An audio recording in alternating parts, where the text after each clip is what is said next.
حیدرآباد کے پرانے شہر کی ترقی کے لیے مجلس کے ساتھ مل کر کام کریں گے۔ Nehru zoological park fly over کی افتتاحی تقریب سے چیف منسٹر ریونت ریڈی کا خطاب۔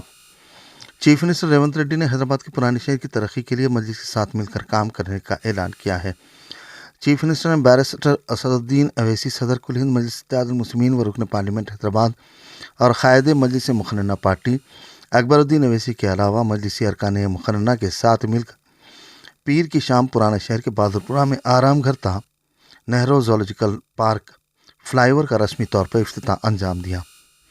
یہ فلائی اوور شہر حیدرآباد کا دوسرا سب سے بڑا فلائی اوور ہے، جس کی مسافت تقریباً 4 کلومیٹر، جس کی تعمیر پر تقریباً 800 کروڑ روپے کے اخراجات عائد ہوئے۔ فلائی اوور شہر حیدرآباد سے بنگلور ہائی وے کے ٹریفک کے مسئلے کو کافی حد تک حل کرنے میں معاون ثابت ہوگا۔ افتتاحی تقریب سے خطاب کرتے ہوئے چیف منسٹر ریونت ریڈی نے کہا کہ کانگریس کے سابق چیف منسٹر آنجہانی doctor Y S Rajasekhara Reddy نے اپنے دور اقتدار میں 11.5 کلومیٹر طویل مسافت والے پی وی ایکسپریس فلائی اوور کو تعمیر کیا تھا، اور اب تازہ طور پر کانگریس حکومت اقتدار میں آنے کے بعد حیدرآباد میں پی وی ایکسپریس کے بعد یہ دوسرا سب سے بڑا فلائی اوور تعمیر ہوا ہے۔ انہوں نے آرام گھر تا زو پارک کے اس فلائی اوور کو سابق وزیر اعظم ڈاکٹر منموہن سنگھ کے نام سے موسوم کرنے کا اعلان کیا۔ انہوں نے کہا کہ کانگریس اقتدار میں آنے کے بعد ایک کے بعد دیگر مسائل حل کرتے جا رہی ہے۔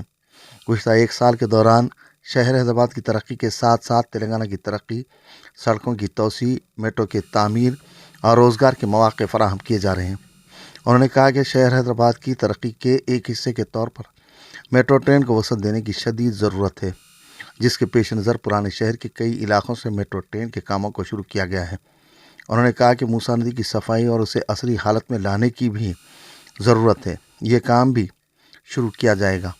چیف منسٹر نے کہا کہ شہر میں غیر مجاز قبضوں کی وجہ سے حیدرآباد کی خوبصورتی متاثر ہو رہی ہے۔ ریونت ریڈی نے کہا کہ شہر حیدرآباد کی ترقی کے لیے کانگریس اور مجلس مل کر کام کر رہی ہے۔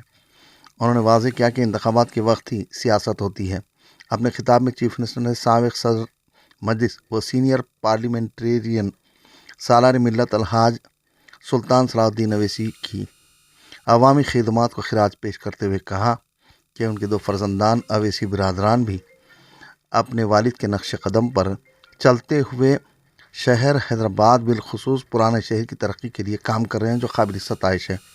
چیف منسٹر نے کہا کہ عنقریب پرانے شہر کی ترقی اور دیگر مسائل کی یکسوئی کے سلسلے میں مجلس کے ارکان اسمبلی کے ساتھ ایک اجلاس طلب کیا جائے گا۔ ویورز، ہمارے فیس بک، یوٹیوب اور انسٹاگرام پیج کو لائک، سبسکرائب، فالو، کامنٹس اور شیئر کرنا نہ بھولیں تاکہ فری لانس جرنلزم کی فلاح و بقا کو یقینی بنایا جا سکے۔